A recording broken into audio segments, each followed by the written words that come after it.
حياكم الله وسهلا، يا مرحبا بالجميع. اليوم قابلكم بعض المعلومات عن إيطاليا.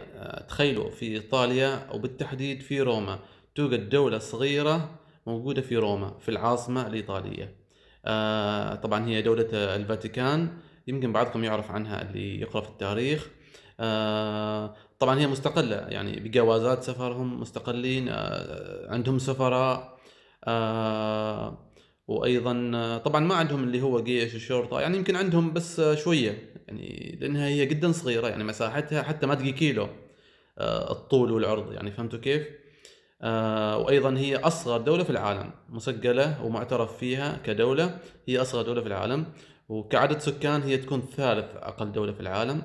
سكانها تقريبا 850، عدد السكان الاجمالي 850 شخص فيها.